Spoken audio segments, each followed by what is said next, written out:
tiver o sinal de que está gravando, nós começaremos. Uma boa noite a todos, né? Sejam muito bem-vindos a mais um webinar da Liga Acadêmica de Saúde Esportiva da Universidade Federal do Triângulo Mineiro, né, a LASE-UFTM. LASE-UFTM, que é uma liga multiprofissional, né, que tem como objeto de estudo a saúde esportiva e envolve discentes e docentes dos cursos de graduação da área da saúde da Universidade Federal do Mineiro.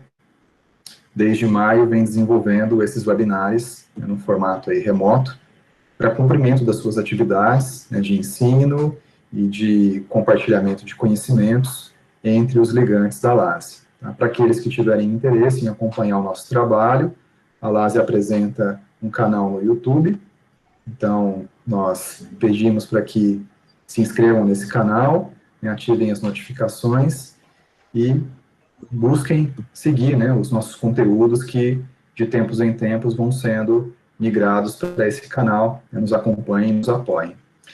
Eu gostaria de, antes de apresentar a nossa convidada, né, agradecer aqui a presença de todos e rapidamente pedir para que vocês utilizem o chat para informar qual o curso, né, que vocês estão cursando nesse momento, ou se são profissionais, né, de que área vocês trabalham, que vocês atuam, e onde vocês estão nesse momento, para que a gente possa fornecer essas informações para a nossa convidada, para que ela tenha, né, uma dimensão melhor a respeito do público, né, e do alcance que nós estamos tendo. Então, por favor, utilizem o chat, né, rapidamente, para que a gente tenha essa leitura.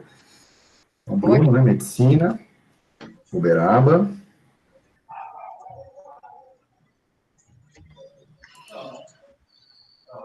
Vitor, Fisioterapia, Uberaba.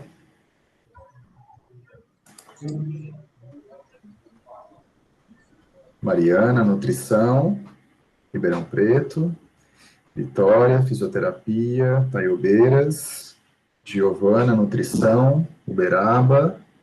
Giovana, Nutrição da UFTM. Giovana, Fisioterapia, Ribeirão Preto. Matheus, Fisioterapia, em Patos de Minas. Matheus, Fisioterapia, em São Carlos. Emanuel, Fisioterapia, está em Araraquara no momento. Gabriel, também Fisioterapia, Ribeirão Preto. Bruna, Psicologia, Guaíra. Bruno, Fisioterapia, Franca. Gabriela, Nutrição, Herculândia, São Paulo. Gabriel, Fisioterapia, São Carlos. Maria Luísa, Nutrição, Ituverava. Então, acho que isso é legal porque a nossa convidada, ela tem uma dimensão melhor, né, a respeito do público, né. Isso também reforça, né, o caráter multiprofissional da nossa liga. Pelo que você leu, parece que não temos alunos da educação física. É isso? Nós não estamos com nenhuma presença aqui no momento, né, mas poderíamos ter também. Nesse momento nós não temos, pelo menos as pessoas que se manifestaram aqui, Okay. somente os seus alunos agora. As minhas duas. Exatamente. Mas podemos ter a entrada de outros alunos, sim. Nesse momento, professor, o curso de Educação Física, ele não está com muitos ligantes, né, atuando junto à LASE. Nós já tivemos mais ligantes em outros momentos, mas nós temos, sim, temos alguns acadêmicos que são do curso de Educação Física, que no momento não estão aqui. Mas temos uma representação com esse curso também, e a professora Aline, né, que você conhece bem, que é professora aqui do Departamento de Ciências do Esporte, ela é coordenadora da área da Educação Física dentro da Liga. Então, a gente tem essa parceria com ela aí, e com alguns alunos que são do curso de Educação Física e fazem parte da Liga, que no momento ainda não estão presentes. Agradeço a presença de todos aqui, e gostaria de apresentar a nossa convidada, né, que é a professora doutora Clara Moquidessi Neves. Ela é graduada e licenciada em Educação Física pela Universidade Federal de Juiz de Fora. Ela é pós-graduada em aspectos conceituais e metodológicos da pesquisa científica, também pela Federal de Juiz de Fora. Mestre e doutora em Psicologia, também pela Universidade Federal de Juiz de Fora. Professora adjunta do Programa de Pós-Graduação em Ciências Aplicadas à Saúde da Universidade Federal de Juiz de Fora, campus de Governador Valadares, com a linha de pesquisa em avaliação, promoção e intervenção em saúde. Então, professora Clara, eu gostaria de agradecer imensamente a sua participação aqui conosco, nesse momento, dispondo gentilmente do tempo da sua agenda, certamente é precioso para participar aqui conosco. Agradecer em nome da LASE e passar a palavra a você para que você possa, então, iniciar a sua palestra sobre comportamento alimentar e imagem corporal em atletas de ginástica artística. Lembrando que as perguntas podem ser feitas via chat, eu farei o registro aqui das perguntas, o Hugo e o Ângelo poderão me ajudar no registro das perguntas e, na sequência, a palestra, nós faremos, então, essas perguntas para a nossa convidada. Professora Clara, muito obrigado mais uma vez, fique à vontade. Bom, em primeiro lugar, quero agradecer novamente o convite para estar aqui, para contribuir para essa liga, esse trabalho interdisciplinar é tão importante. E eu acredito que a atuação profissional dessa forma, ela também só tem a trazer benefícios, né, para o público que a gente está lidando. No meu trabalho, eu vou, na minha fala de hoje, né, eu vou apresentar para vocês um pouquinho da experiência que eu tive no meu trabalho de mestrado. Meu mestrado, como o professor apresentou, foi em psicologia, na UFJF, e eu vou fazer uma contextualização para que vocês entendam de onde veio o interesse, de onde surgiram os questionamentos da pesquisa, para que essa pesquisa se desenvolvesse. E aí, só para deixar o panorama geral da minha fala de hoje, então, nesse primeiro momento, vou fazer uma apresentação geral desse contexto, de onde surgiu essa problemática, como que eu fui parar na pesquisa dentro da ginástica artística.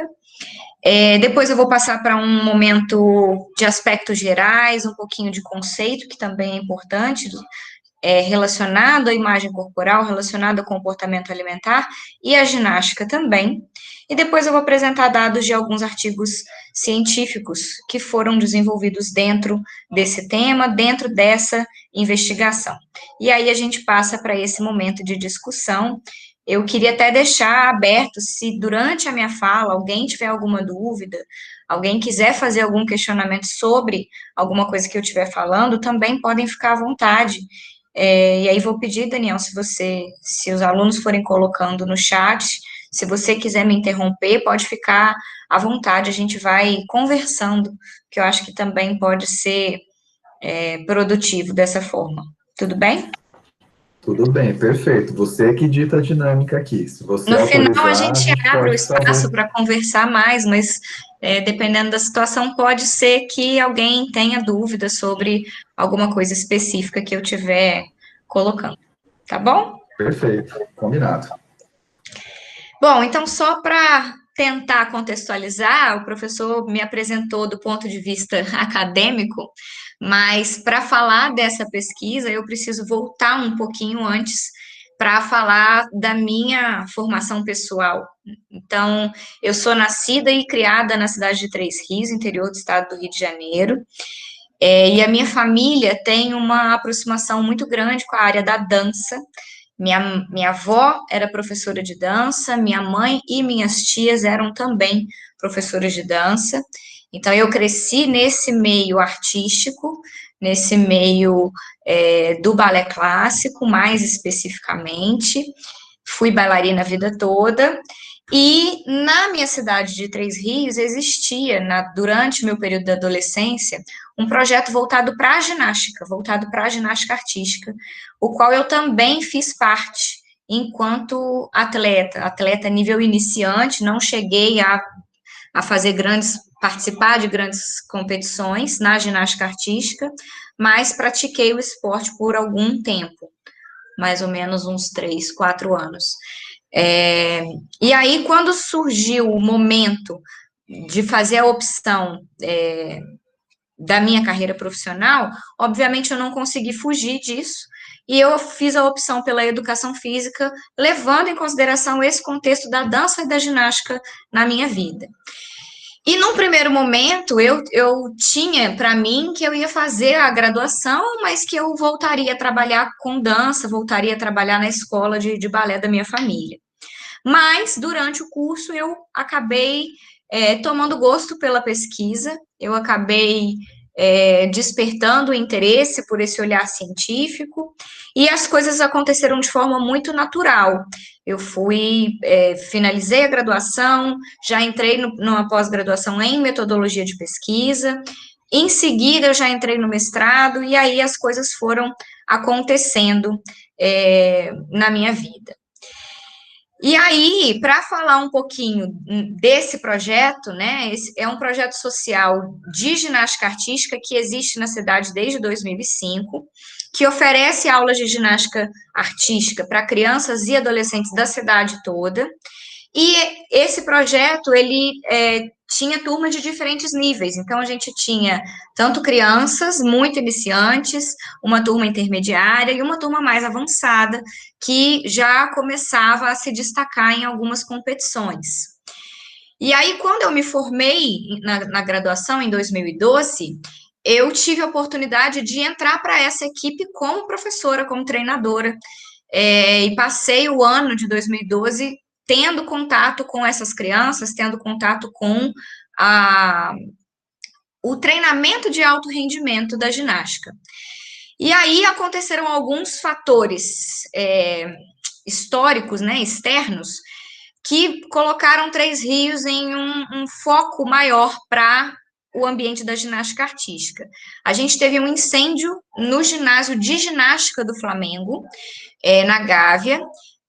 Foi um incêndio que não tiveram feridos, né? Diferente do outro incêndio que aconteceu no ginásio do Flamengo. Mas como a ginástica, os materiais são essencialmente com muita espuma, com muita madeira, o incêndio no ginásio de ginástica, ele tomou conta de tudo e não sobrou muita coisa do ginásio do Flamengo. E o Flamengo era, até esse momento, a casa principal da seleção brasileira de ginástica artística. E aí, somado a isso, o velódromo do Rio de Janeiro, que ficava na Barra da Tijuca, ele tinha acabado de acontecer os Jogos Pan-Americanos e o velódromo não estava de acordo com as normas exigidas para os Jogos Olímpicos. A gente já tinha a decisão de que os Jogos seriam realizados no Brasil e existia a necessidade de adequar essa estrutura esportiva para a realização dos Jogos. Então, na época, como vocês podem ver aqui, né, nessa foto, o velódromo é a pista de velocidade de bicicleta que fica aqui em volta, e tinha um ginásio de ginástica no centro dessa pista. Como esse ambiente, esse ginásio, ele precisou passar pela reforma, esse espaço ele também foi demolido e a ginástica brasileira ficou sem casa. Eles não tinham aonde treinar. Isso foi exatamente no ano de 2012. E aí, para atender a demanda, para não parar os treinamentos e para não precisar separar as atletas da seleção, a decisão foi levar esses atletas para treinar em Três Rios, que é a minha cidade, naquele projeto que eu relatei para vocês que eu estava atuando assim que eu terminei a minha graduação. Então, a gente recebeu as atletas da Seleção Brasileira de Ginástica, especificamente a seleção feminina, a masculina já estava em São Paulo, por conta desse contexto histórico, delas não terem aonde treinar, pela ausência do ginásio do Flamengo e do ginásio do Velódromo. E aí eu estava no momento da minha formatura, decidindo pela carreira acadêmica, decidindo pelo ingresso no mestrado, tendo contato com essas meninas diariamente, vivenciando as pressões que elas estavam sofrendo no esporte, vivenciando os conflitos relacionados à imagem corporal, que eram diários, e aí isso acabou conduzindo para que a minha pesquisa de mestrado acontecesse nesse ambiente, levando em consideração esse público. Então, foi assim, esse panorama geral, só para eu localizar vocês de onde que é esse meu local de fala, tá? Então, falar um pouquinho sobre comportamento alimentar e imagem corporal em atletas de ginástica artística é o nosso objetivo desse momento, dessa fala de hoje. Bom, passando já para essa contextualização um pouquinho mais conceitual, um pouquinho mais aprofundada sobre os aspectos que estão envolvidos nesse meio, nesse assunto. A literatura mostra para a gente que o ambiente esportivo, por si só, ele pode ser um meio ampliador de pressões socioculturais, especialmente relacionadas às pressões para atingir um corpo ideal. Hoje em dia, das teorias da imagem corporal, a gente entende que essas pressões socioculturais, elas podem agir no indivíduo a partir de três principais fontes, que são os pais, os amigos e a mídia.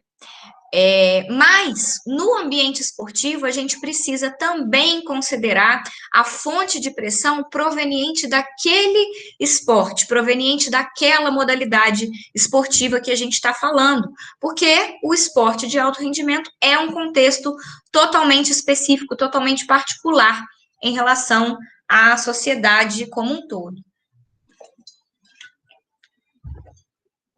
E aí, nesse sentido, levando em consideração essa característica do meio esportivo, a gente consegue identificar na literatura estudos em diferentes modalidades esportivas, estudos considerando especificamente o futebol, estudos considerando especificamente muitos estudos com esportes aquáticos, então natação, nado sincronizado, surf, tem muitos estudos dessas modalidades relacionadas à imagem corporal, muitos estudos de patinação artística, de ginástica rítmica, a gente também consegue identificar alguns, mas na época, quando eu comecei a estudar isso, a gente não tinha um enfoque tão grande assim para a ginástica artística, embora ela fosse também uma modalidade esportiva que a gente considera como estética. E aí vou entrando já no terceiro tópico.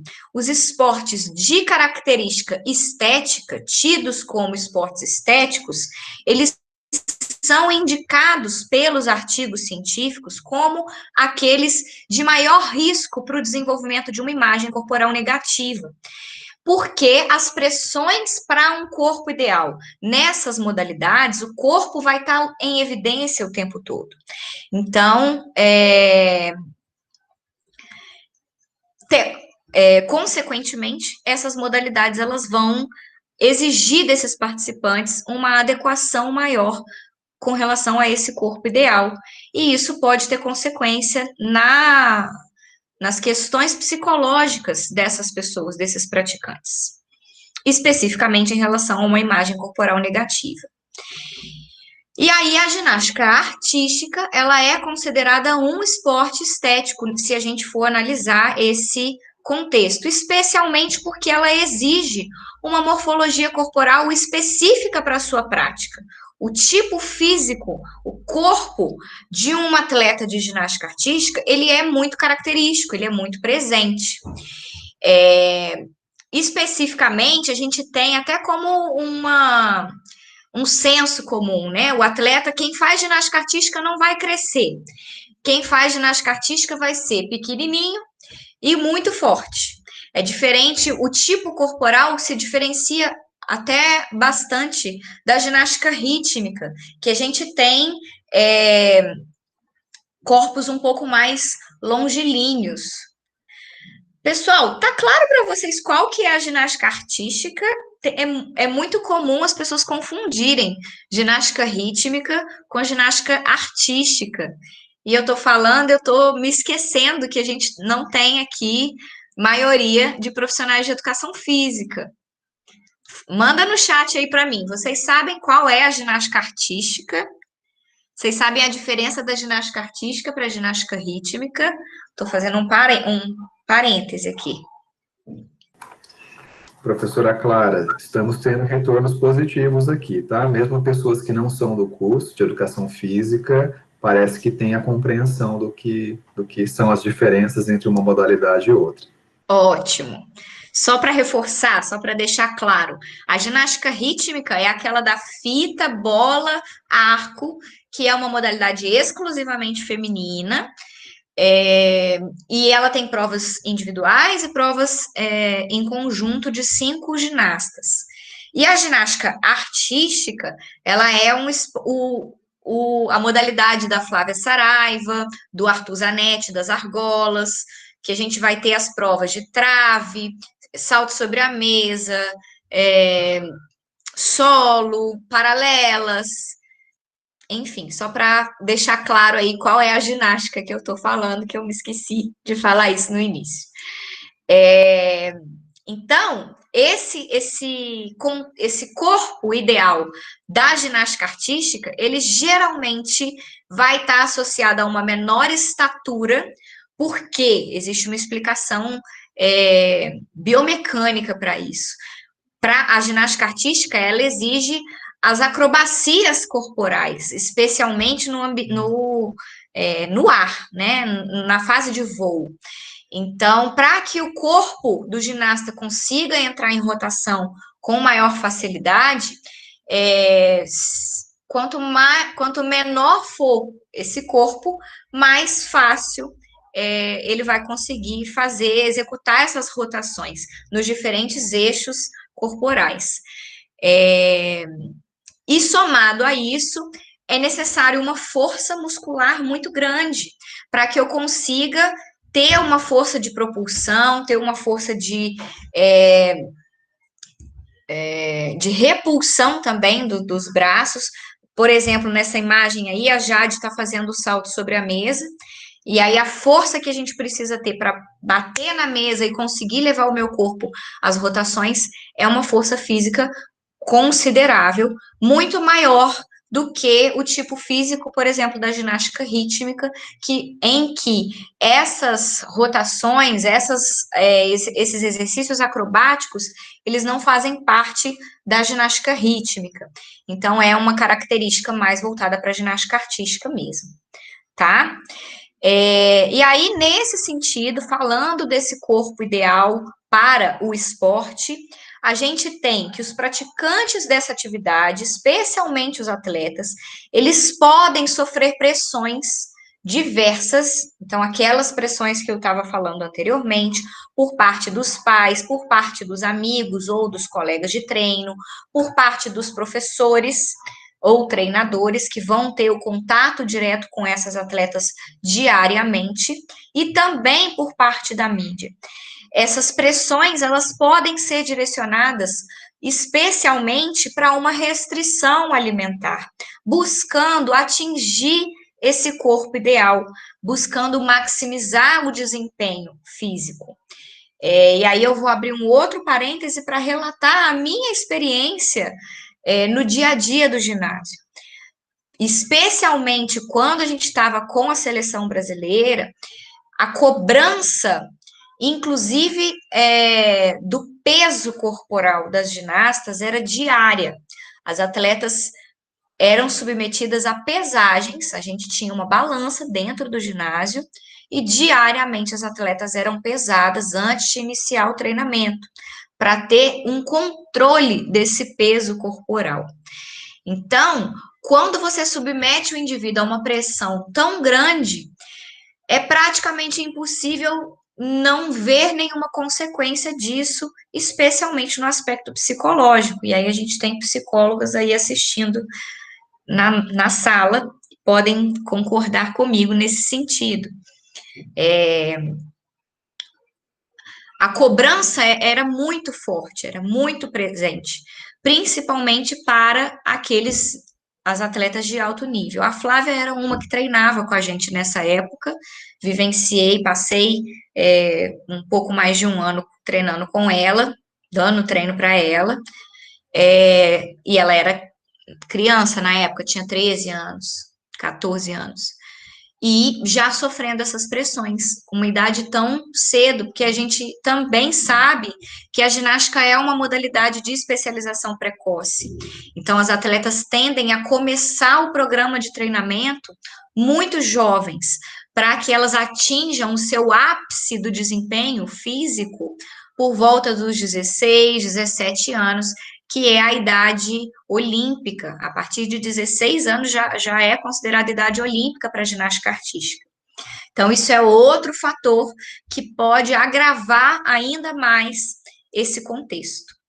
E aí, tudo isso que a gente está falando, somando tudo isso, essa busca incessante por esse corpo ideal, essa cobrança, essas pressões diárias, para atingir esse corpo, para restringir a alimentação, para manter o peso corporal, isso consequentemente vai ter impacto na imagem corporal dessas praticantes, dessas atletas.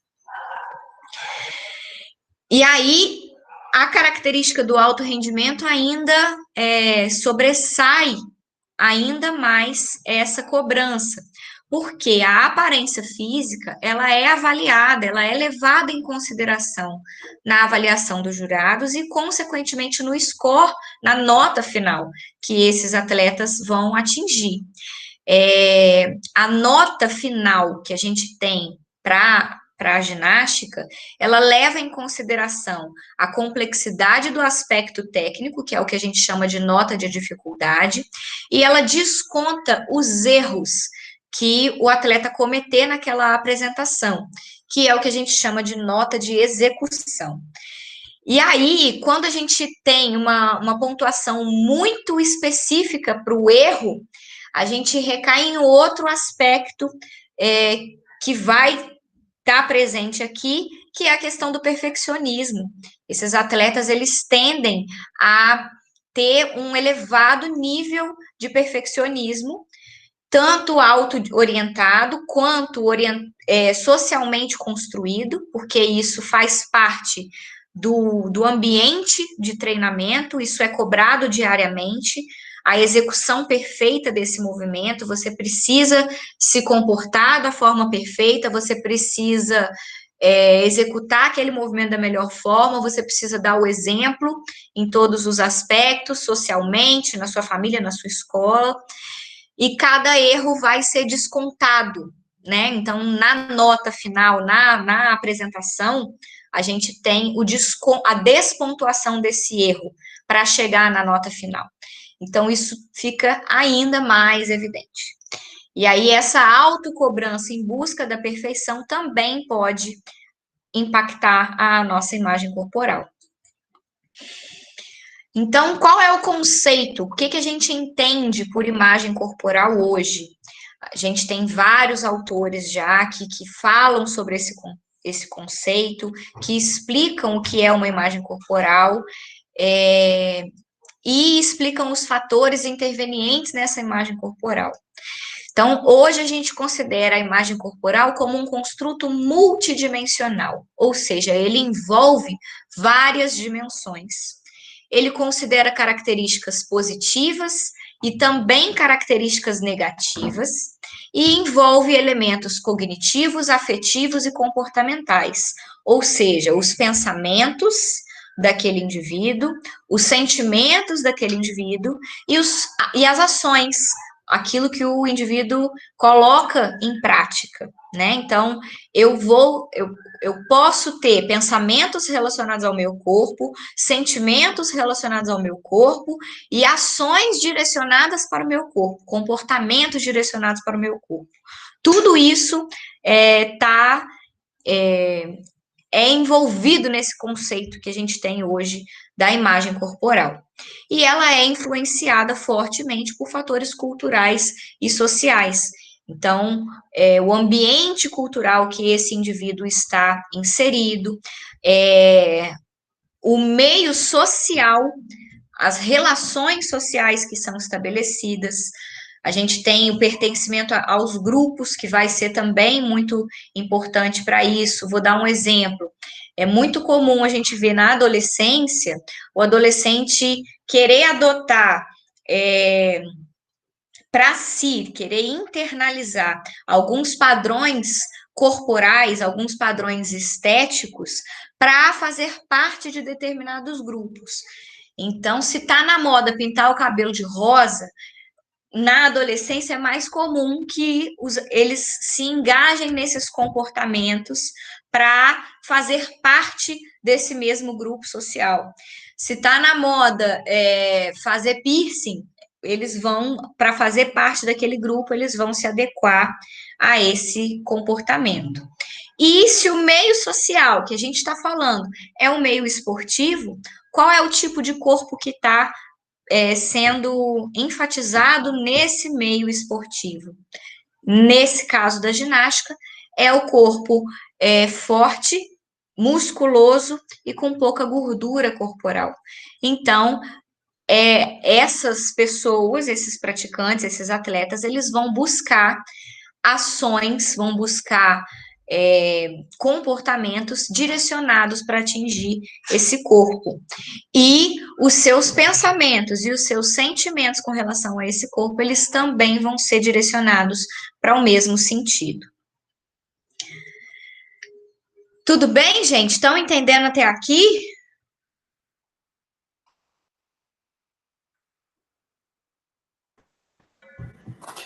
Positivo, professora Clara. Alguma dúvida aí no chat? Por enquanto, ainda não surgiu nenhuma. Pode Pessoal, falar, viu, gente? fiquem à vontade, a Eu professora já gosto de deixou vocês conversar, não gosto de falar muito tranquilos. sozinha, não. Eu gosto de conversar. Combinado.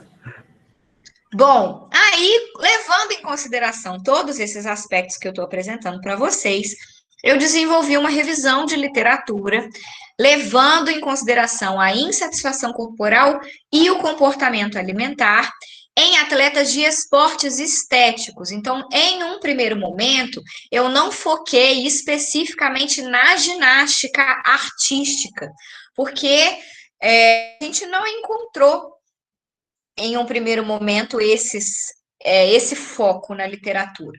Então, foi feito um levantamento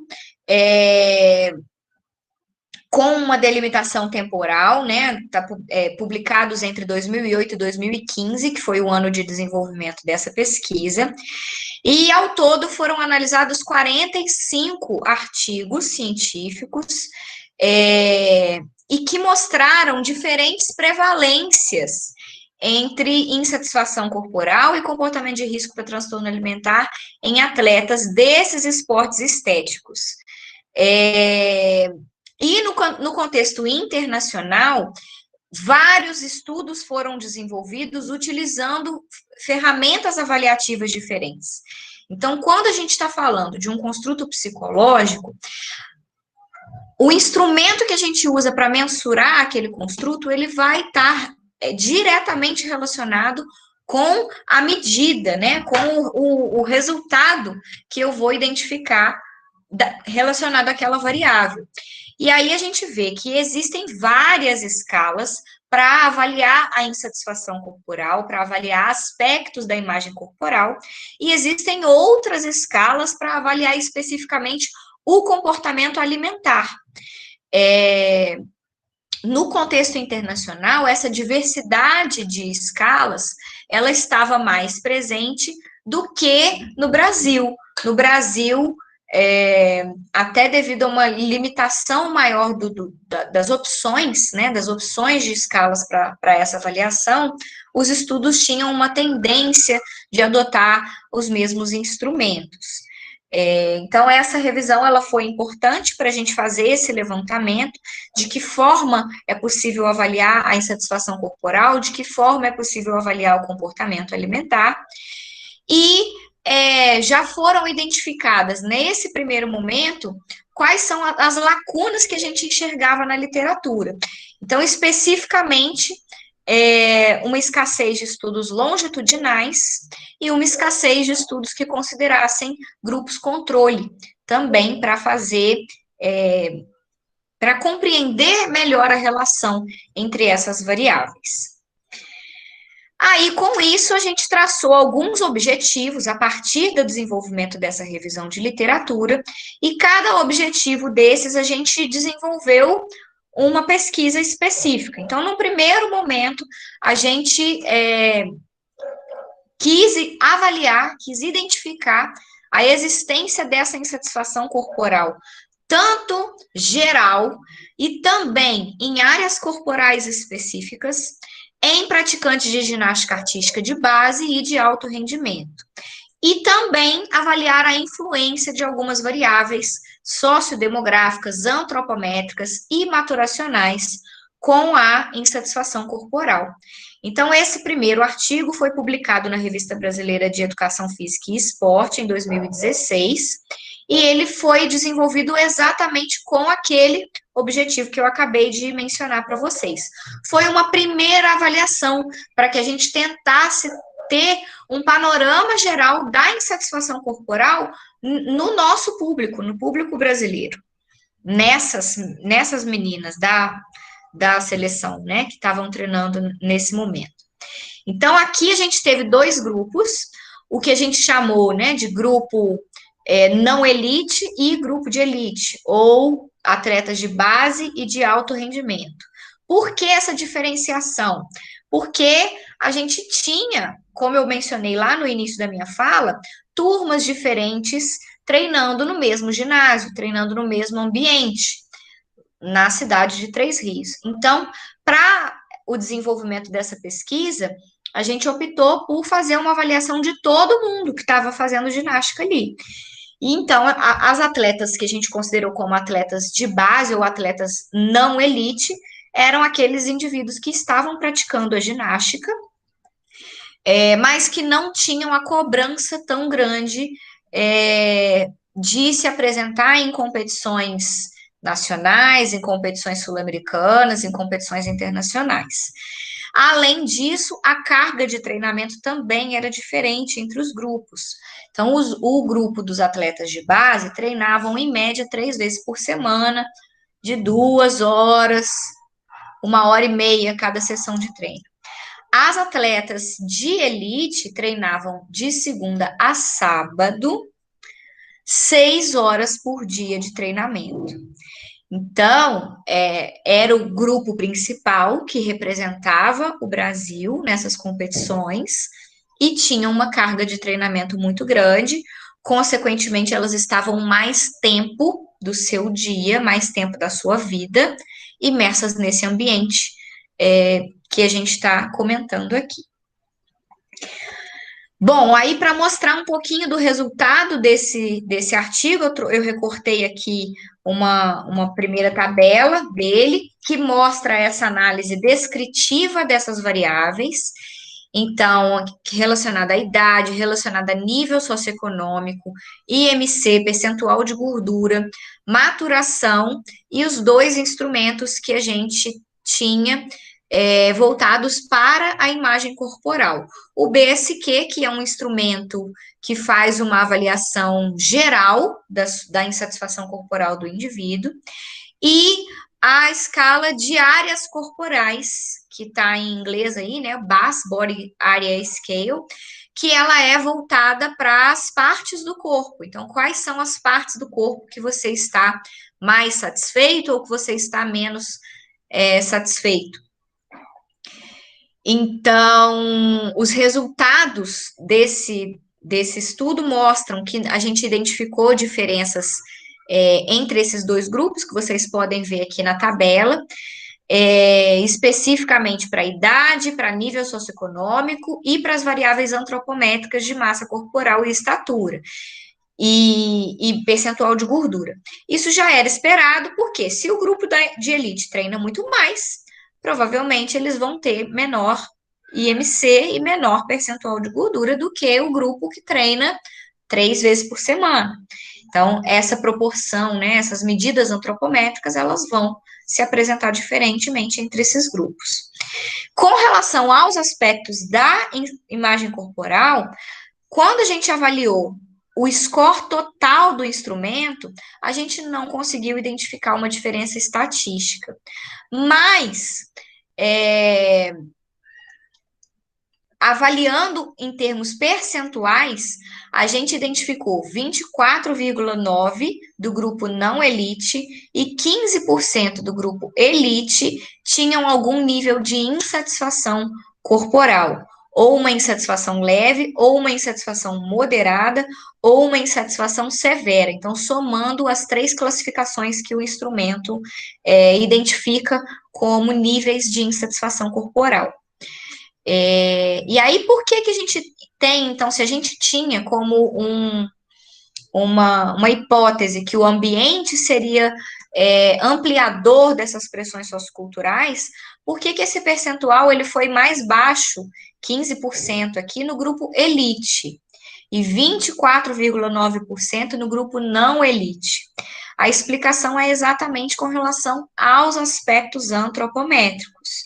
Então, se essas atletas de elite têm um percentual de gordura mais baixo, têm o IMC mais baixo, e a literatura mostra para nós que a relação do IMC com esses aspectos, ela é largamente estudada e ela já é muito clara. Então, como consequência, esses atletas tiveram um menor percentual de satisfação corporal. Mas, quando a gente foi ver as áreas corporais pelo outro instrumento, a gente identificou que o peso e a altura estavam com maior nível, como as áreas corporais de maior preocupação, tanto no grupo de não elite e também no grupo de elite atletas, invertendo a ordem. Então, no grupo de não elite, o peso apareceu primeiro, seguido pela estatura. E no grupo elite, a estatura apareceu primeiro, seguida pelo peso.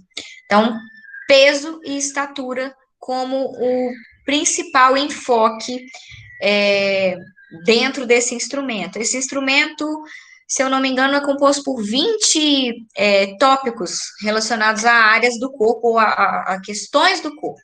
Então, tem rosto, cabelo, olhos, braço, seios, barriga, glúteo, pernas, e aí os quesitos peso e altura também fazem parte desse instrumento. E esses 2 foram os que mostraram maior preocupação ou maior insatisfação corporal para os 2 grupos.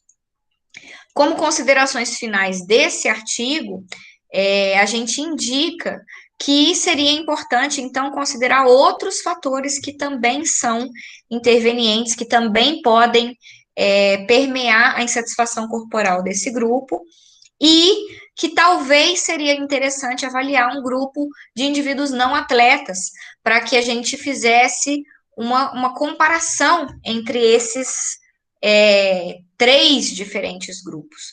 Um grupo controle mesmo, não praticantes de ginástica, um grupo de atletas de base ou de atletas de não elite e o grupo de elite. Com essas indicações, a gente traçou 2 novos objetivos que foram respondidos em um outro artigo científico. Então, verificar as relações entre a insatisfação corporal e outras variáveis, especialmente de cunho psicológico, ou seja, a influência midiática, comportamento alimentar, perfeccionismo e estado de humor. E comparar todas essas variáveis nesses 3 grupos, a categoria de base de alto rendimento e os não atletas, ou o nosso grupo controle. E aí, esse segundo artigo foi publicado na Revista Brasileira de Cineantropometria Humana, e exatamente com esse objetivo que acabei de relatar. Vou mostrar a tabela antes de voltar ali no resultado final. Então, a gente levou em consideração, diferentemente do primeiro artigo, que a gente só estava com foco na insatisfação corporal, aqui a gente considera o IT, que é um instrumento específico para comportamento alimentar. Não sei se vocês conhecem esse instrumento, a gente pode conversar um pouquinho sobre isso depois. O SATAC, que é um instrumento padrão ouro hoje na literatura, sobre influência da mídia, sobre aspectos socioculturais na imagem corporal.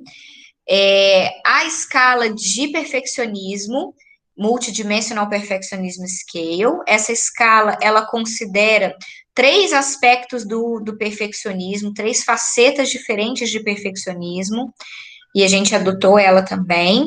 E a escala de Brooms, que é a escala de humor, que ela vai considerar, se eu não me engano, são 6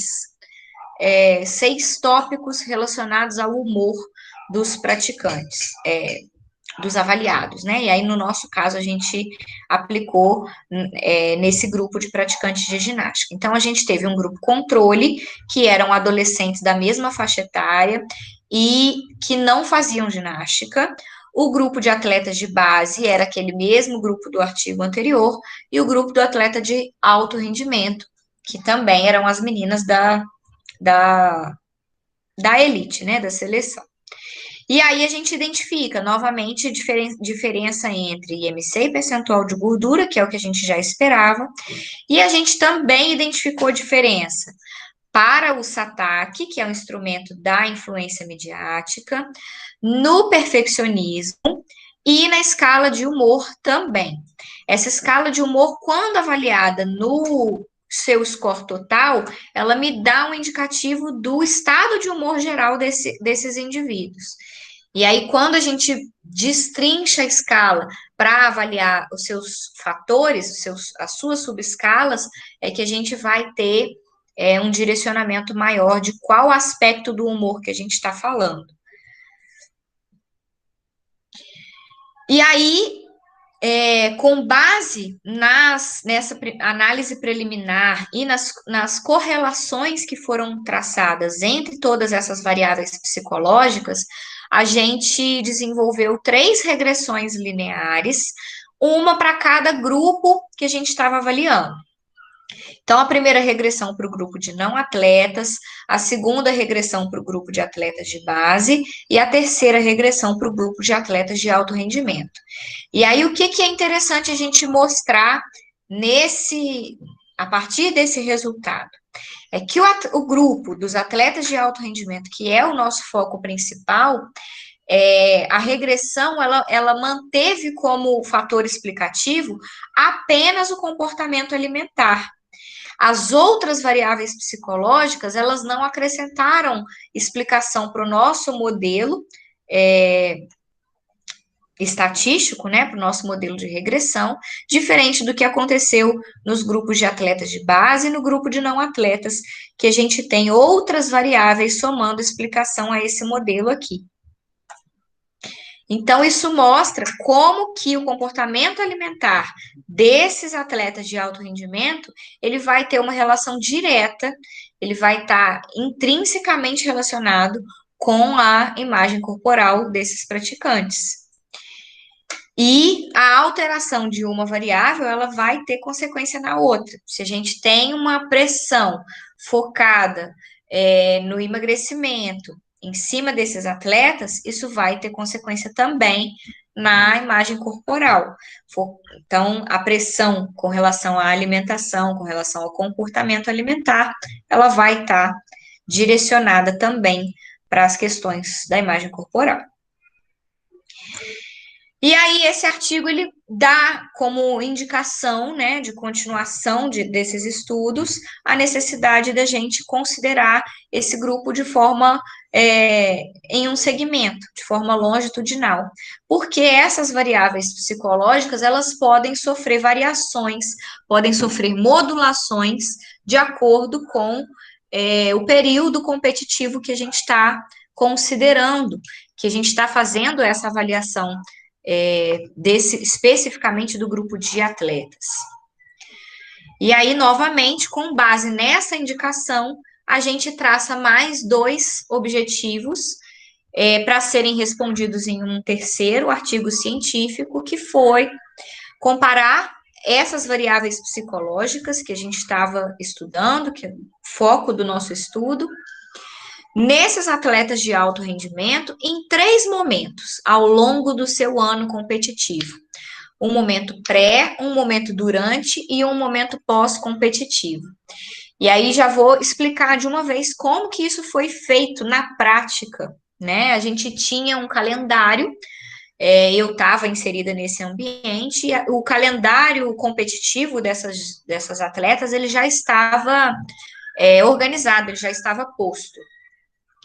Então, a gente fez uma primeira avaliação entre os meses de março e abril, que foi o início do ano, que a gente considerou uma avaliação pré-competitiva. Então, antes do momento principal competitivo do ano. A nossa segunda avaliação aconteceu entre os meses de julho e agosto. E essa avaliação talvez tenha sido a mais difícil, porque a gente teve que organizar a agenda com a agenda de viagem para esses eventos. Então, a gente tinha atleta que se deslocava para competição de campeonato brasileiro, se deslocava para o campeonato sul-americano, e a gente estava num período de coleta de dados, porque o foco, o nosso interesse era ter essa avaliação dessas variáveis psicológicas nesse momento tão específico, né, que é o momento principal da competição. E a nossa terceira e última avaliação desse mesmo grupo aconteceu em dezembro, uma semana antes delas entrarem de férias para o Natal. E aí a gente segurou até o último momento. O pós-período, elas já estavam na curva decrescente, já estavam relaxando, já estavam se preparando para entrar de férias, sabiam que não tinham mais nenhum compromisso esportivo para aquele período. E aí a gente traçou a comparação entre as avaliações feitas nesses 3 momentos.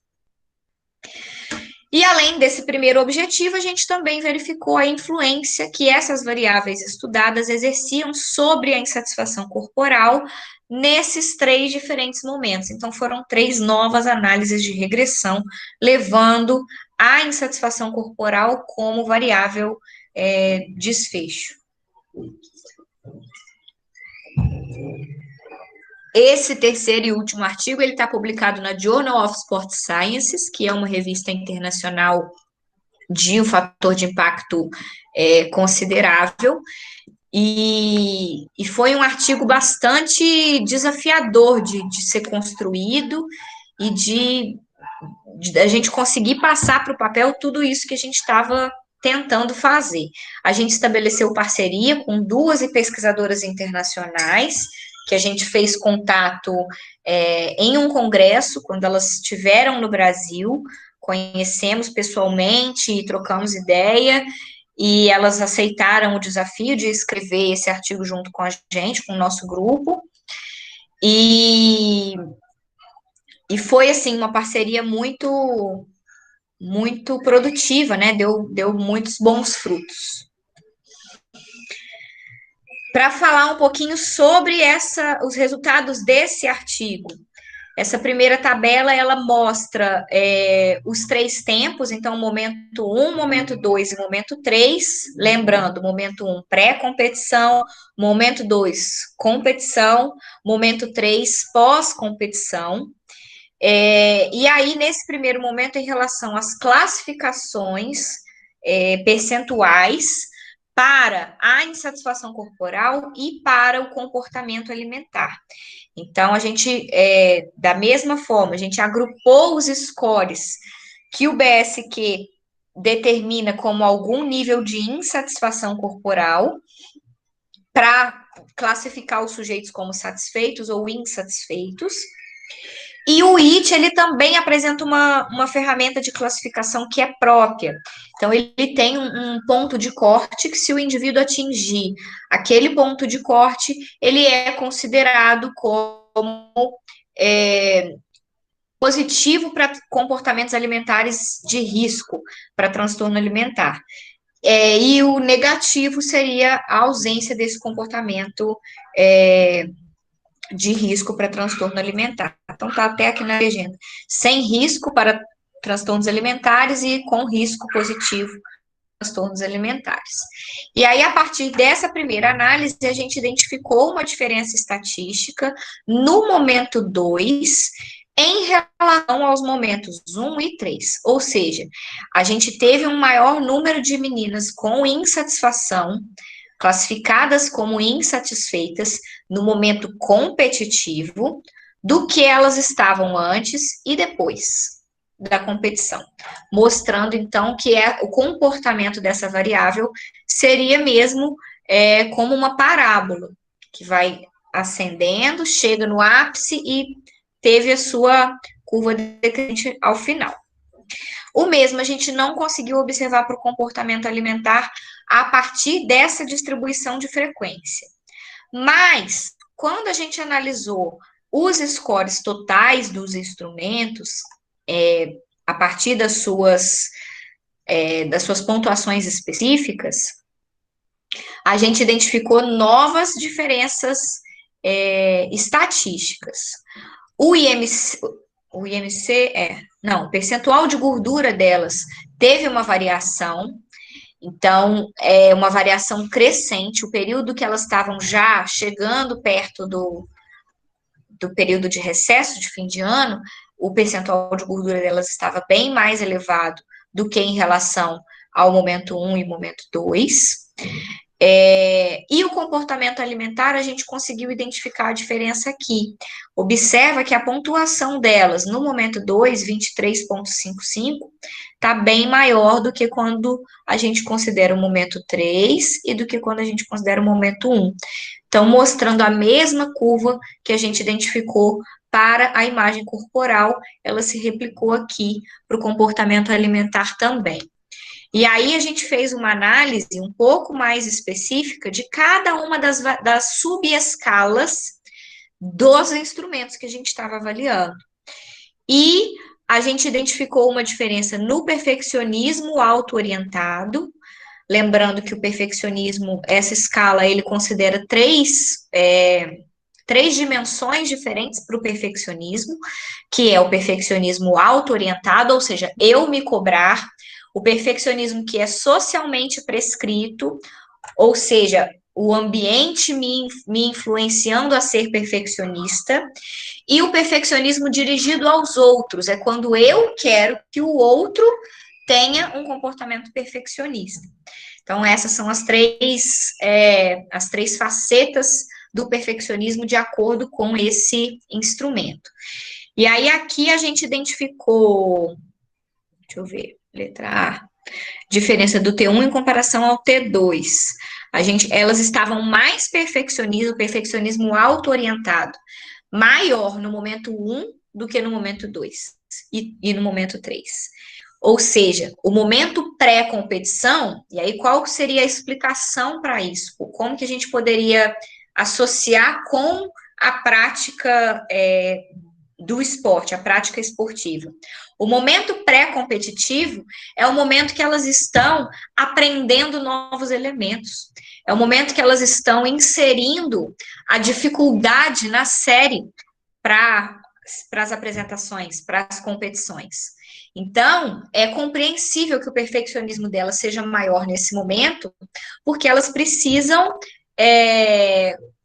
quanto maior a dificuldade elas conseguirem da série no momento pré-competitivo, é aquela série que vai ser colocada a teste nas competições. Então, isso se refletiu na nossa análise do nosso instrumento. Com relação à escala de humor, eu estava falando para vocês que ela considera 6 aspectos do estado de humor. A gente tem uma pontuação geral, que é o estado de humor geral do sujeito, mas, de forma específica, ela se divide nessas 6 subescalas: raiva, confusão mental, depressão, fadiga, tensão e vigor. E aí a gente identifica que o vigor delas teve uma redução se a gente comparar o início do ano e o final do ano competitivo. Então, o momento 1, em comparação ao momento 3, esse vigor, ele foi diminuído, que também a gente consegue compreender isso do ponto de vista do esporte, porque, teoricamente, no início do ano elas estão com muito mais vigor do que no momento pós-competitivo, todo o estresse que é associado a essas competições, isso causou uma diminuição desse fator. Ainda dentro desse artigo, a gente desenhou 3 modelos de regressão para o momento 1, pré-competição, para o momento 2, competição, e para o momento 3, pós-competição. Todos eles com a imagem corporal ou a insatisfação corporal como variável desfecho.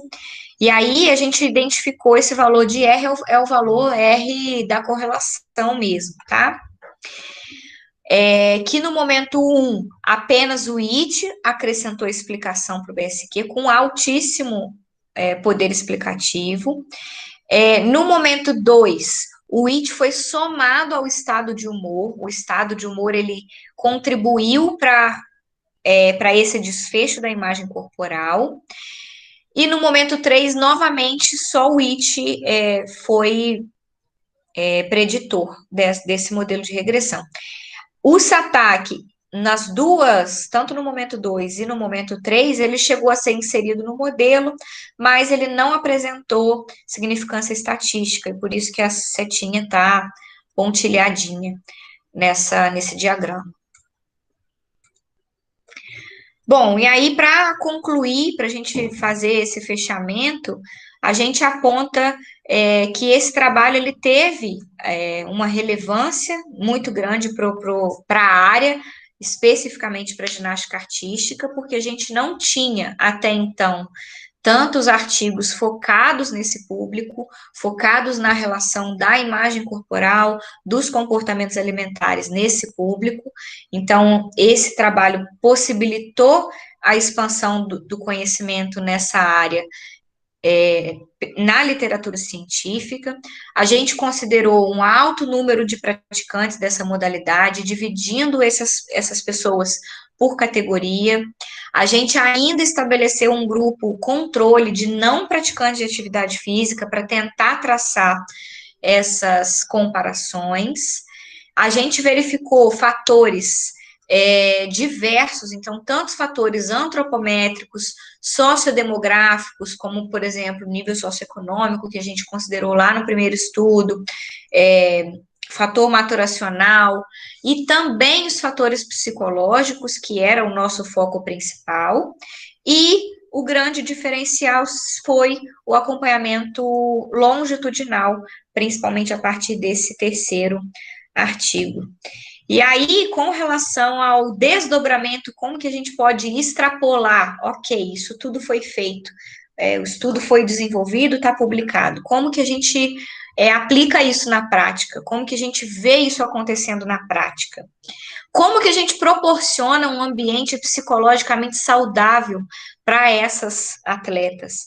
Como que a gente vai zelar por uma imagem corporal saudável nesse ambiente de treinamento?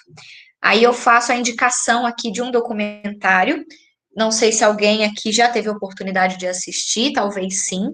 É um documentário recente, foi lançado agora, em 2020, Netflix. Acho que ele foi lançado bem no início da pandemia. E o foco do documentário não é a imagem corporal. O foco do documentário é o caso de abuso sexual na seleção americana de ginástica. Mas, ao longo do documentário, a gente pode identificar vários fatores, a gente identifica várias passagens que mostram essa relação que não é saudável com o corpo nesse ambiente de alto rendimento. A cobrança, a relação que chega a ser até doentia desses atletas com seus treinadores, o nível de cobrança que esses treinadores exercem sobre as atletas. É um documentário muito rico, dá para a gente discutir várias coisas sobre ele aqui, e eu deixo essa indicação para quem não tenha assistido, assistir vocês estão na Liga de Saúde Esportiva, então eu acho que cabe bem como tema de discussão. E aí é isso, quero conversar, que eu tô falando sozinha. Muito obrigado, professora Clara, pelos conteúdos, né, pelas informações que você trouxe aqui para nós. Eu vou aguardar para que os ligantes e os demais presentes aqui façam as perguntas via chat ou via áudio mesmo, né, que habilitem o microfone. E enquanto a gente dá esse tempinho para o pessoal se preparar, eu tenho uma primeira pergunta aqui para saber um pouco mais da sua experiência. Você comentou sobre um rigor, né, que existe a respeito do controle diário, né, da massa corporal. Imagino que esse rigor, né, que ele seja algo que é comum não só aqui, mas em outras equipes de outros países também, né, essa fiscalização mesmo, né, a respeito do controle dessa variável. E eu queria que você compartilhasse um pouquinho conosco, professora Clara, diante dessa fiscalização, né, que é tão intensa, né, me parece bastante intensa, que tipos de medidas extremas, né, que você presenciou, né, em atletas, né, que você acompanhou, que você trabalhava junto, na busca de atender a essa cobrança intensa, né, diária, para que exatamente essa relação entre o atleta e o seu treinador não ficasse, de alguma forma, rompida, fragilizada, porque eu imagino que o não cumprimento de algumas regras certamente impactaria nessa relação, até trazendo um pouco dessa última fala sua. Então, se você pudesse compartilhar um pouquinho conosco sobre isso. Olha, a Aline tá aqui. Oi, Aline.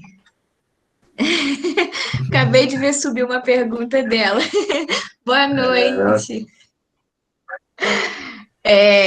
Então, Daniel, vou te responder. Depois eu converso ali com a Aline um pouquinho. Então, Tudo bem, fica à sim, vontade. presenciei algumas ações nesse sentido, principalmente por parte dos treinadores para com as atletas. Fico até pensando se eu posso falar, porque você vai jogar isso no YouTube. Não, professora Clara, acho que você pode até passar de uma forma muito geral, né? Acho que é mais no sentido da gente ter uma dimensão do ponto em que essas questões acontecem, né? O que elas podem envolver, mais de um ponto de vista geral. Acho que não há necessidade de mencionar um caso particular. Eu acho que é aquilo que é comum, né? Aquilo que você certamente viu e sabe, né, que Ok, acontece em outros espaços, em outros ambientes também, tá bom? tá bom. Então, a gente tinha, como eu mencionei, né? A balança era uma presença diária dos treinamentos.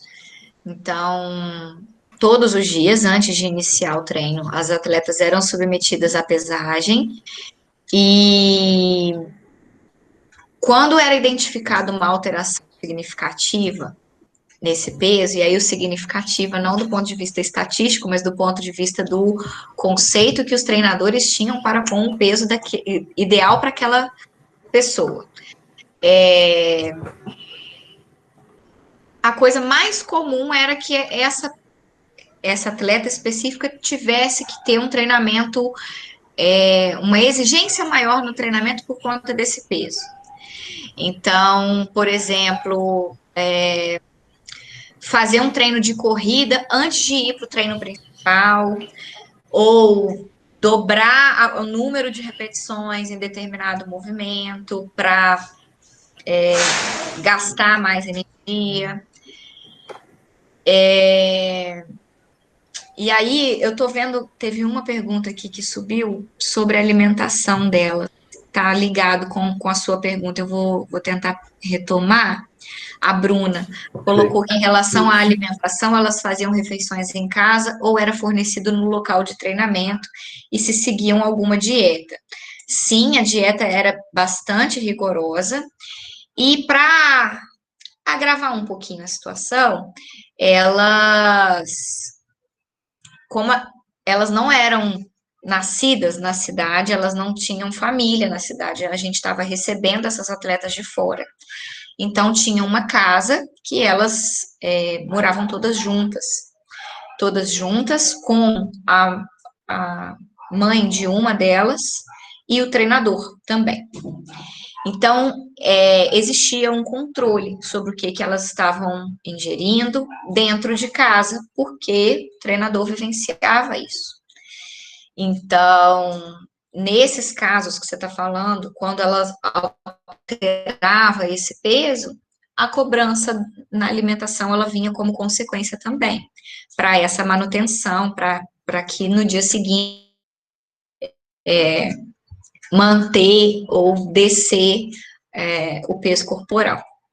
Então, são cobranças bastante intensas, ou eram, eu espero que não sejam mais assim, que eu estou falando de 2013. Então, eu espero que hoje, embora não acho que tenha diminuído, não, mas eu espero que a gente consiga, aos poucos, quebrar esses paradigmas, e não é porque é uma prática que já está enraizada no esporte, não é por conta disso que a gente vai considerar essas práticas como normais, ou essas práticas como se elas tivessem um aval social do esporte para que isso acontecesse, porque isso já é assim há muito tempo. Não, isso já é assim há muito tempo e isso não significa que tá ok. Não tá ok. A gente tem que olhar para isso com cautela, a gente tem que considerar que são meninas jovens, são atletas jovens, adolescentes ainda, não estão na idade adulta ainda, e já sofrendo esse tipo de pressão. Então, isso pode sim ter consequência muito, muito grave para essas pessoas na idade adulta e no desenvolvimento da vida. Perfeito, professora. Eu vou abrir aqui a palavra à professora Aline, né, que ela fez uma pergunta via chat, mas talvez ela queira fazer também, utilizando o áudio, aí vocês já aproveitam também para terem esse contato mais próximo. Professora Aline, fique à vontade. Oi, Clara, tudo bem? Eu não vou ligar a câmera aqui não, que eu tô com as meninas e tá uma confusão aqui em casa. Que bom ter você aqui, né? Agradeço ter aceito o convite, né? A gente fez a sua indicação aí há um certo tempo, né, Daniel?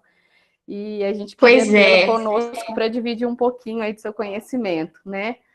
E que a bom pergunta que eu venho fazer, agora. Pois no cunho qualitativo, Clara, vocês tiveram algum tipo de investigação que foi feita com as meninas?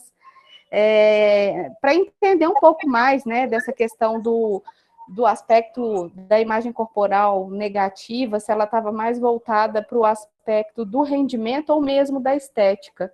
Porque a gente sabe que muitas vezes o atleta, né, ele está preocupado com a imagem corporal mais pela sua performance, né, claro que a questão estética ela está ali junto, né? Mas a questão do resultado ele vem normalmente mais forte do que das pessoas não atletas, vamos dizer assim, né? Então eu queria saber se vocês fizeram algum tipo de investigação com elas nesse sentido. E só uma parte, aproveitando, né? Eu também tive uma experiência na época que eu fazia doutorado lá na USP, em que nós fizemos avaliação dentro do... Aliás, eu acompanhei a avaliação de várias equipes que iam para os Jogos Olímpicos.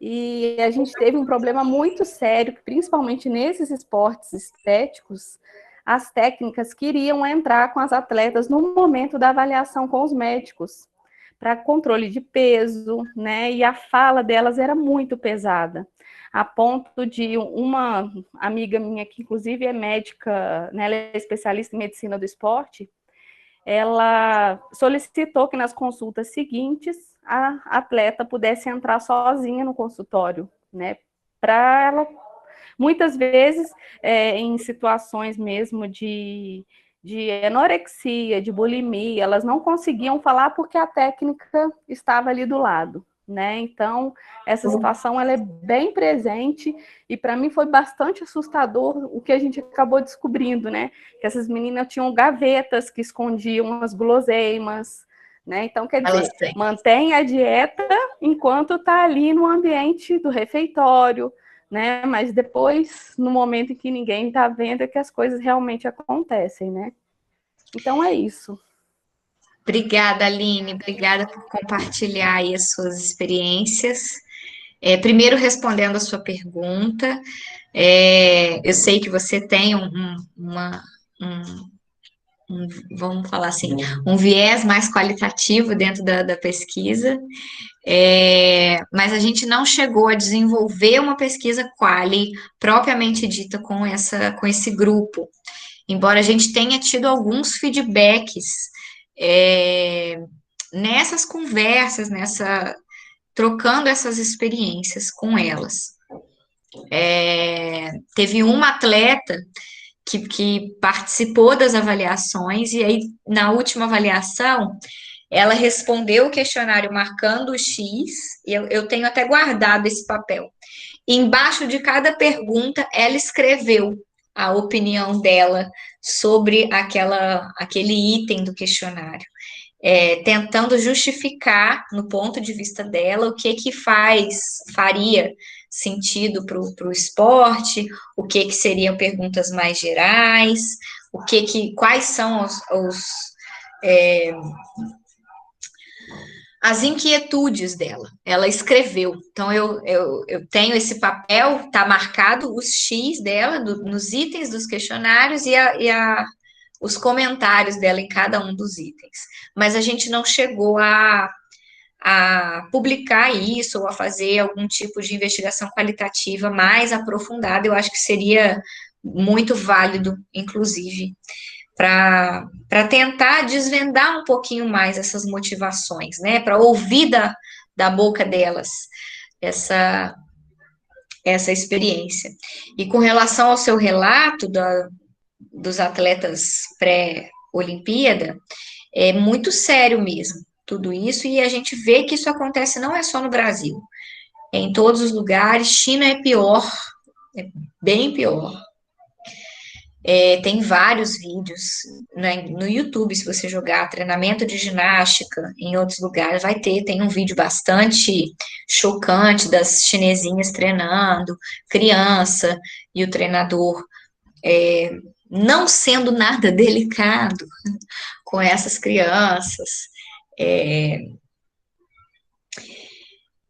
E recentemente saíram uns vídeos, eu não vou me lembrar, eu acho que foi do UOL, eu acho que foi o UOL, o site UOL, que promoveu alguns vídeos com atletas relatando as suas experiências. Então, tem um do Diego Hipólito, que ele fala até da questão da homossexualidade, e tem uma da Angélica, que é uma atleta de ginástica rítmica, que ela abre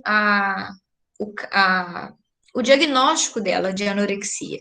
E aí ela fala sobre essa doença que acompanhou ela durante todo o período que ela esteve ativa no esporte. É muito grave, é muito sério, e a gente vê que isso é mais frequente do que a gente imagina nesses ambientes. O que cabe a nós fazer dentro do ambiente universitário, a gente tem alunos aqui de diferentes instituições, é tentar disseminar essas preocupações, disseminar essas informações para que a gente consiga conscientizar melhor as pessoas, conscientizar melhor os próprios pais. Às vezes os pais, eles não têm noção do que os seus filhos atletas estão passando dentro do ginásio. É muito comum que os atletas não contem tudo para os familiares. Isso é uma coisa que mostra no documentário Atleta A. O abuso que elas sofriam, a maior parte das meninas não relatava para os pais o que estava acontecendo. E o caso só veio à tona quando uma atleta insistiu com os pais, não, tem coisa errada, vamos lá, o que está acontecendo aqui? Esse médico não pode fazer o que ele está fazendo, não. Aí foi dando força para a outra para denunciar, e aí as denúncias começaram a acontecer em um primeiro momento com atletas que já tinham abandonado o esporte, que já não estavam mais ativas, já eram adultas, e aí depois que essas mulheres começaram a dar os seus depoimentos, as meninas que estavam na seleção, que começaram a se sentir mais confiantes de poder falar, de poder abrir sobre isso. Então, vale mesmo a pena assistir. Alguém aqui já assistiu o documentário? Escreve aí para mim. Professora Clara, enquanto nós aguardamos aqui o retorno dos nossos ligantes, da sua pergunta, eu já vou aqui repassar a nossa próxima pergunta, da Giovana, né? Ela parabeniza você pela palestra, e ela pergunta como você acha que o nutricionista poderia atuar para minimizar esse impacto negativo no comportamento alimentar, tendo em vista que, na maioria das vezes, o foco das estratégias nutricionais no esporte é para o desempenho. E tivemos aqui a Maria Luísa confirmando que assistiu o documentário. Ah, legal, Maria Luísa. Giovana, então, essencial a participação do nutricionista nesse ambiente. Acho que não só na ginástica, mas eu acredito que para todos os esportes. A gente sabe que o esporte de alto rendimento, ele precisa, de fato, ter o foco no desempenho. Mas isso não é justificativa para que a restrição alimentar seja tão grande que cause consequências psicológicas dessas pessoas. Então, a gente sabe, você que é nutricionista, não é a Bruna, né? Não, a Bruna é psicóloga, já me esqueci, gente. Você deve ser nutricionista pela sua pergunta. A comida, o alimento, ele carrega consigo o afeto junto. A questão social da alimentação, o prazer em se alimentar. Isso. Então, você atuar de forma tão imperativa para restringir essa alimentação dessas pessoas, dessas adolescentes, você acaba tirando o prazer que essas pessoas podem ter com o ato de se alimentar, o comer em mesa, o comer em família, o comer entre amigos socialmente. A comida, ela está presente na nossa vida, em vários momentos sociais. E isso tem uma relação muito direta com o afeto, com as questões emocionais também. Então, o nutricionista, a atuação do nutricionista no ambiente esportivo, ela é essencial. É necessário que haja um acompanhamento, é necessário que haja um balanceamento, mas isso não significa que tem que ser dieta restritiva 100% do tempo, e que essas pessoas não vão poder ter uma alimentação, como é que fala? O comfort food é comida afetiva, uma alimentação afetiva. Muito bem, professora Clara. Antes de fazer a pergunta aqui do Emanuel, vou só aproveitar o assunto, né, e já comentar aqui um outro aspecto para saber a sua opinião. Nós sabemos que com esse estabelecimento aí de uma situação de pandemia, que isso de alguma forma modificou intensamente muitos hábitos, né, de diferentes pessoas e em diferentes contextos. Eu gostaria de ouvir um pouquinho de você, né, qual a impressão que você tem a respeito desses hábitos de comportamento alimentar nas atletas, né, durante esse momento de pandemia, se você percebe alterações, em que sentido elas acontecem e o quanto isso pode impactar, né, na saúde e no desempenho. E aliado a isso, se você também tem um conhecimento de pesquisas ou estudos que estejam buscando investigar esse aspecto em particular, que é bastante atípico, mas é necessário. Então, sim, Daniel, a gente A seleção brasileira de ginástica, especificamente a Confederação Brasileira, ela se manteve bem ativa durante a pandemia, com treinos abertos, com dias festivos. Eu acompanhei vários, inclusive vai ter mais alguns aí esses próximos dias. A seleção brasileira, tanto masculina quanto feminina, ficaram 4 meses em casa, treinando em casa. Março, abril, maio e junho, quase que os meses completos, treinando em casa. Os treinadores, assim como a gente está fazendo aqui, passavam o vídeo, passavam a tarefa do treino. Algumas atletas conseguiram levar alguns aparelhos para dentro de casa, outros não tinham condições, né? Porque o ambiente da casa às vezes não permite, ou às vezes a pessoa mora em outro lugar, mora em outro estado, não consegue tirar de dentro do ginásio para levar. Mas pelos treinos abertos que eu assisti, que eu presenciei, a gente viu isso acontecer na prática. Houve sim uma alteração no comportamento alimentar, isso para a população geral já é presente, né? A gente já, vários familiares, nós mesmos, eu engordei na pandemia, eu emagreci na pandemia, eu estou comendo pior, eu estou comendo melhor. Cada família, cada núcleo familiar vai ter a sua dinâmica do dia a dia nessa situação de isolamento social. E isso aconteceu com elas também. Então, a gente teve um ganho de peso que foi visível nesses 4 meses especificamente que elas ficaram em casa, não só pela alteração da alimentação, que foi nítida, mas também pelo desequilíbrio da carga de treinamento. Porque, por mais que o treinador consiga fazer o treino online, estimule o treino online, elas não conseguem atingir a mesma carga de treinamento do que dentro do ginásio, com todos os equipamentos, com as ações motoras todas que você não consegue fazer um salto sobre a mesa dentro de casa, você não consegue fazer uma paralela dentro de casa.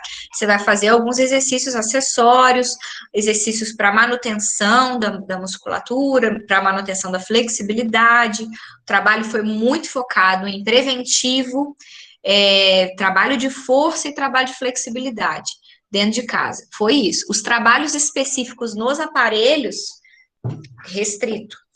Então, isso já causa um desbalanceamento do consumo energético, né? E vai ter uma consequência para o ganho de peso, que é inevitável, eu acredito, nesse ponto. E aí a seleção se juntou depois desses 4 meses que eles já estavam em isolamento, já estavam dentro de casa. E a Confederação Brasileira falou assim, não, precisamos voltar, não tem condição de ficar tanto tempo parado, porque daqui a pouquinho vai ter competição aí de novo. Aí foi desenvolvida a Missão Europa. A Missão Europa foi um programa que a Confederação Brasileira fez em parceria com a seleção de Portugal.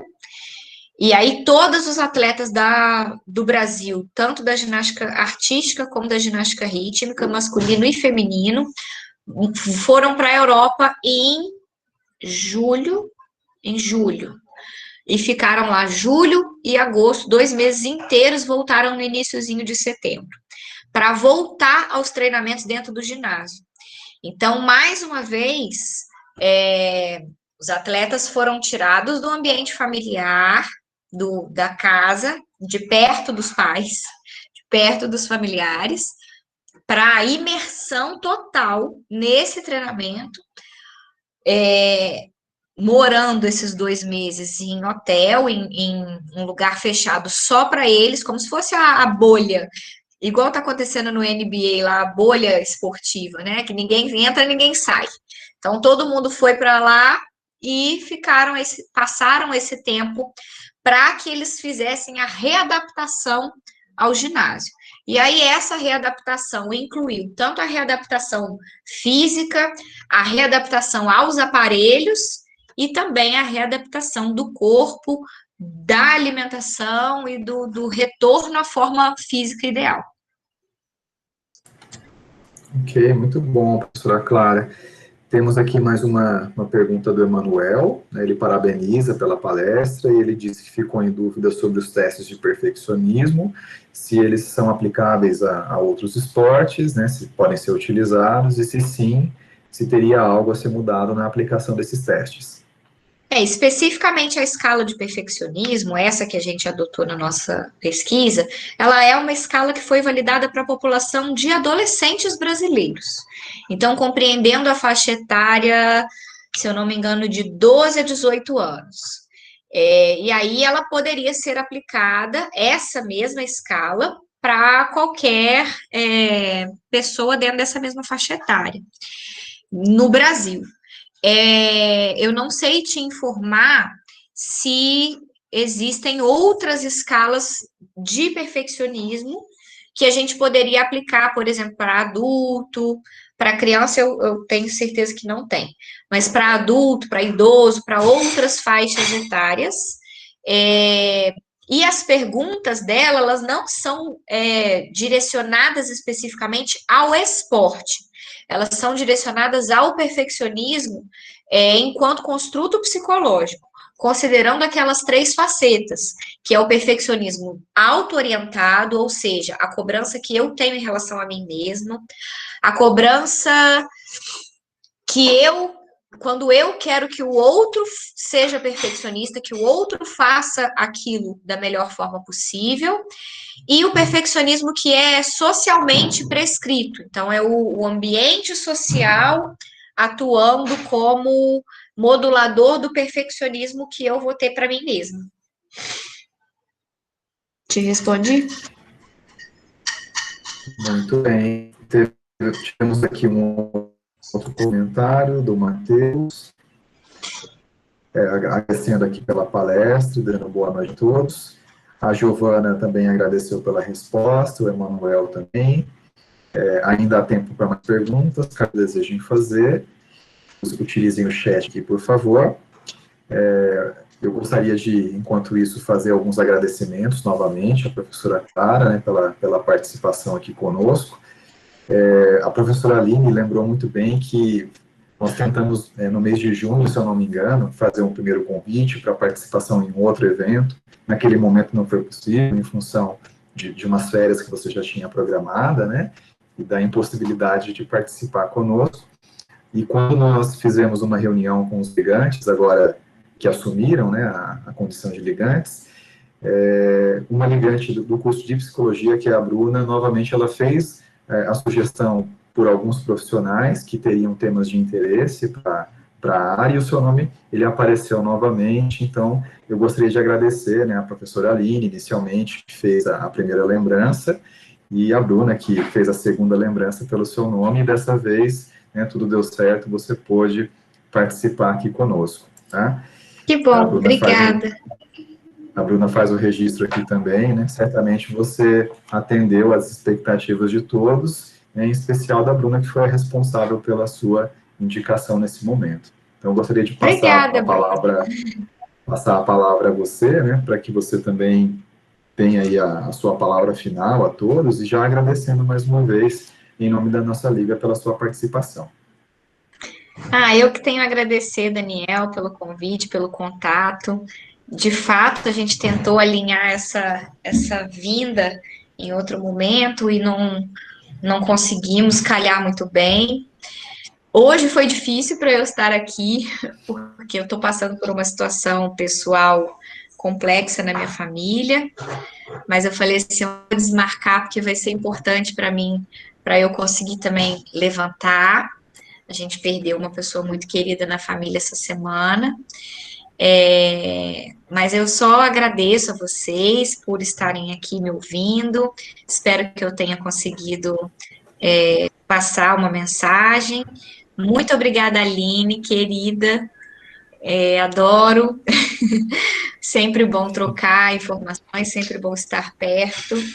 A Aline é um pouco colega de laboratório também, ela também faz alguns trabalhos em parceria com o Labesc fora, co-orienta uma aluna do laboratório em Juiz de Fora. Então, a gente está sempre tendo notícia, mesmo que não tão perto, mas sempre tenho notícia da Aline, via Maria Elisa, via Liege, enfim. Muito obrigada pelo convite.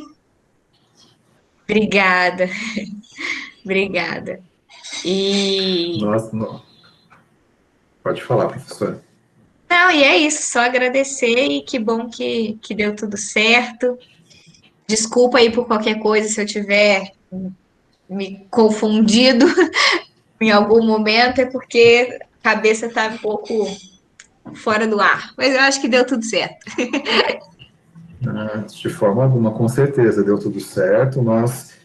Os nossos sentimentos aqui em nome da LASA, né, a situação que você mencionou, que nós não tínhamos o conhecimento, mas, ao mesmo tempo, podemos perceber que, mesmo diante de uma situação adversa, você conseguiu reunir forças para participar aqui conosco. Logicamente que nós entenderíamos se não fosse possível, mas ficamos contentes em ver que você conseguiu reunir essas forças de estar participando dessa atividade aqui conosco, e como você falou, né, talvez seja um momento de com isso, acabar desviando um pouco, né, o foco, a atenção para outros assuntos, e isso pode ser importante dentro de um processo de superação de adversidades. Então, temos o registro aqui de vários ligantes, parabenizando pelas palestras, né, pela oportunidade aqui de compartilhar os seus conhecimentos conosco. Eu gostaria de agradecer mais uma vez, e fica, né, o convite para que em outros momentos, em outras oportunidades, que seja possível que você venha participar novamente conosco de outras ações da LASE, né, e gostaria de me despedir de todos, desejando uma boa noite a todos, uma boa semana. Teremos o nosso próximo webinar, se tudo der certo, daqui a 2 semanas, no dia 14 de outubro, né, e até lá, teremos aí os novos conteúdos sendo colocados no nosso canal da LASE no YouTube, né, o qual eu reforço aí mais uma vez o convite para que vocês acompanhem. E também nos colocamos à disposição, né, professora Clara, caso a LASE possa contribuir também com alguma parceria na instituição, né, da Universidade Federal do Juiz de Fora, né, que você conte também conosco para trabalhos em parceria, tá bom? Muito obrigada. E estou à disposição de todos, se quiserem entrar em contato comigo, Instagram, para trocar ideia, para conversar, fiquem à vontade, tá bom? Um abraço a Tá todos, bom. muito gostosa. Muito obrigado, nós que agradecemos mais uma vez, tá? Eu desejo uma boa noite a você, uma boa noite a todos, né? Que fiquem bem, na maior segurança possível. Tá? Muito obrigado, boa semana.